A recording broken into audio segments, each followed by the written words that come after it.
जय श्री कृष्णा। आज कार्तिक मास के गुरुवार के दिन आइए सुनते हैं भगवान विष्णु की कथा। एक बार भृगु ऋषि ने जानना चाहा कि ब्रह्मा, विष्णु और महेश में कौन सबसे श्रेष्ठ है। वह बारी बारी से सबके पास गए। ब्रह्मा और महेश ने भृगु को पहचाना तक नहीं, न ही आदर किया। इसके बाद भृगु विष्णु के यहाँ गए। विष्णु भगवान विश्राम कर रहे थे और माता लक्ष्मी उनके पैर दबा रही थी।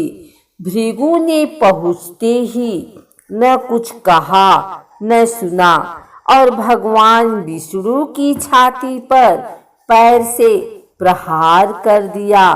लक्ष्मी जी यह सब देखकर चकित रह गई, किंतु विष्णु भगवान ने भृगु का पैर पकड़कर विनीत भाव से कहा, मुनिवर, आपके कोमल पैर में चोट लगी होगी, इसके लिए क्षमा करें। लक्ष्मी जी को भगवान विष्णु की इस विनम्रता पर बड़ा क्रोध आया। वह भगवान विष्णु से नाराज होकर भूलोक में आ गई तथा कोल्हापुर में रहने लगी। लक्ष्मी जी के चले जाने से विष्णु भगवान को लगा कि उनका श्री और वैभव ही नष्ट हो गया और उनका मन बड़ा अशांत रहने लगा। लक्ष्मी जी को ढूंढने के लिए वह श्रीनिवास के नाम से भूलोक आए। घूमते घूमते वेंकटचल पर्वत क्षेत्र में बकुला माई के आश्रम में पहुँचे। बकुला माई ने उनकी बड़ी आवा भगत की। उन्हें आश्रम में ही रहने को कहा। एक दिन जंगल में एक मतवाला हाथी आ गया। आश्रमवासी डरकर इधर उधर भागने लगे। श्रीनिवास ने यह देखा तो धनुष बाण लेकर हाथी का पीछा किया। हाथी डरकर भागा और घने जंगल में अदृश्य हो गया। श्रीनिवास उसका पीछा करते करते थक गए थे। वह एक सरोवर के किनारे वृक्ष की छाया में लेट गए और उन्हें हल्की सी झपकी आ गई। थोड़ी देर में शोर सुनकर वह जागे तो देखा कि 4-6 युवतियां उन्हें घेरे खड़ी हैं। श्रीनिवास को जागा हुआ देखकर वे डपट कर बोली, यह हमारी राजकुमारी पद्मावती का सुरक्षित उपवन है और यहाँ पुरुषों का आना मना है। तुम यहाँ कैसे और क्यों आए हो? श्रीनिवास कुछ जवाब दे, इससे पहले ही उनकी दृष्टि वृक्ष की ओट से झांकती हुई राजकुमारी की ओर गई। श्रीनिवास पद्मावती को एक तक देखते रह गए। थोड़ा संयत होकर कहा, देवियों, मुझे पता नहीं था, मैं शिकार का पीछा करता हुआ यहाँ आया था। थक जाने पर मुझे नींद आ गई, इसलिए क्षमा करें। श्रीनिवास आश्रम में तो लौट आए, किंतु बड़े उदास रहने लगे। एक दिन बकुला माई ने बड़े प्यार से उनकी उदासी का कारण पूछा तो श्रीनिवास ने पद्मावती से भेंट होने की सारी कहानी कह सुनाई। फिर कहा, उसके बिना मैं नहीं रह सकता। बकुला माई बोली, ऐसा सपना मत देखो। कहाँ वह प्रतापी चोल नरेश आकाश राज की बेटी, और कहाँ तुम आश्रम में पलने वाले एक कुल गोत्रहीन युवक। श्रीनिवास बोले, माँ, एक उपाय है, तुम मेरा साथ दो तो संभव है। बकुला माई ने श्रीनिवास का सच्चा प्यार देखकर हाँ कर दी। श्रीनिवास ज्योतिष जानने वाली औरत का वेश बनाकर राजा आकाश की राजधानी नारायणपुर पहुँचे। उसकी चर्चा सुन पद्मावती ने भी उस औरत को महल में बुलाकर अपना हाथ दिखाया।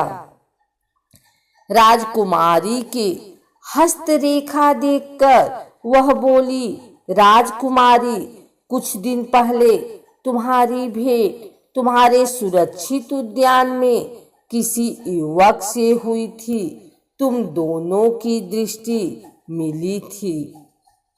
उसी युवक से तुम्हारी शादी का योग बनता है।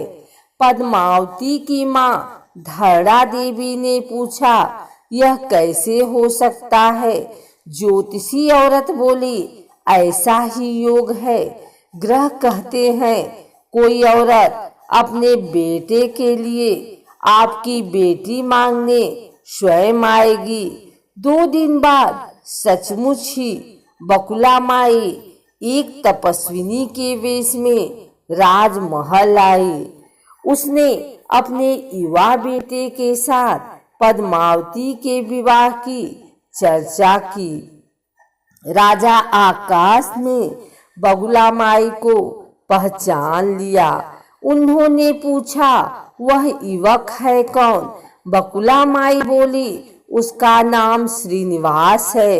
वह चंद्रवंश में पैदा हुआ है, मेरे आश्रम में रह रहा है, मुझे माँ की तरह मानता है। राजा आकाश ने कुछ सोचकर उत्तर देने के लिए कहा। बकुला माई के चले जाने पर आकाश ने राजा पुरोहित को बुलाकर सारी बात बताई। राजपुरोहित ने गणना की, फिर सहमति देते हुए कहा, महाराज, श्रीनिवास में विष्णु जैसा देवगुण है। लक्ष्मी जैसी आपकी बेटी के लिए यह बड़ा सुयोग्य है। राजा आकाश ने तुरंत बकुला माई के यहाँ अपनी स्वीकृति के साथ विवाह की लग्न पत्रिका भेजी। बकुला माई ने सुना तो वह चिंतित हो उठी। श्रीनिवास से बोली, बेटा, अब तक तो विवाह की ही चिंता थी, अब पैसे न होने की चिंता है। मैं बराह स्वामी के पास जाती हूँ, उनसे पूछती हूँ कि क्या किया जाए।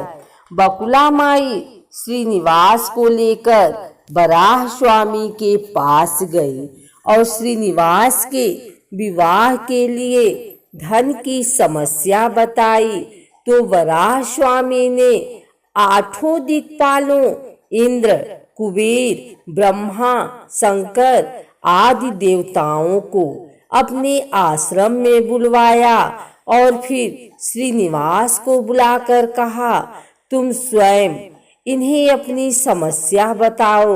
श्रीनिवास ने देवताओं से कहा, मैं चोल नरेश राजा आकाश की बेटी पद्मावती से विवाह करना चाहता हूँ। मेरी हैसियत राजा के अनुरूप नहीं है, मेरे पास धन नहीं है, मैं क्या करूं? इंद्र ने कुबेर से कहा, कुबेर, इस काम के लिए तुम श्रीनिवासन को ऋण दे दो।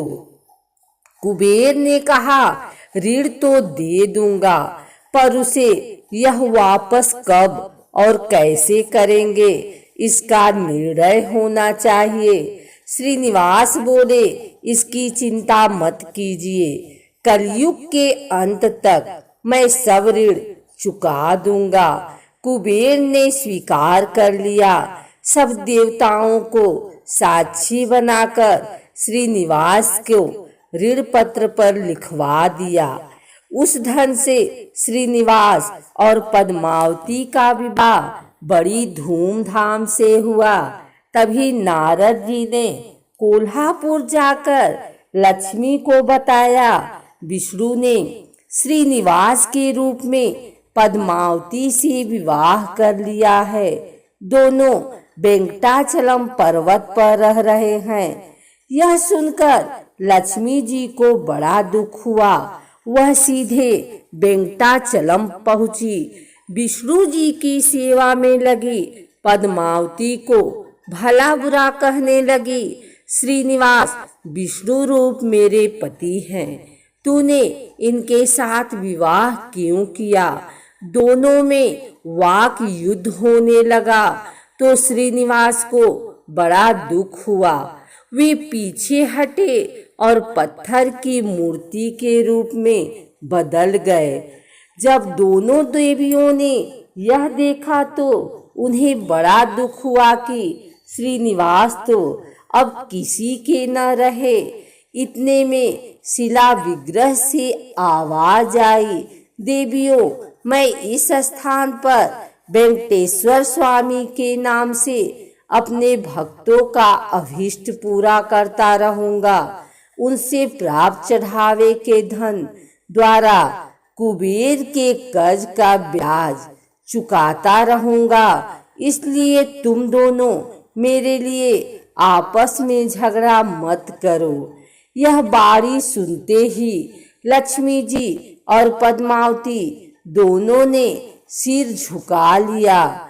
लक्ष्मी कोल्हापुर आकर महालक्ष्मी के रूप में प्रतिष्ठित हो गई और पद्मावती तिरुनाचूर में शिला विग्रह हो गई। आज भी तिरुपति क्षेत्र में तिरुमला पहाड़ी पर भगवान वेंकटेश्वर स्वामी के दर्शन हेतु भक्तगणों से इसी भाव से शुल्क लिया जाता है। उनकी पूजा पुष्प मिष्ठान आदि से न होकर धन द्रव्य से होती है। इसी धन से भगवान श्री कृष्ण वेंकटेश्वर स्वामी कुबेर का कर्ज चुका रहे हैं।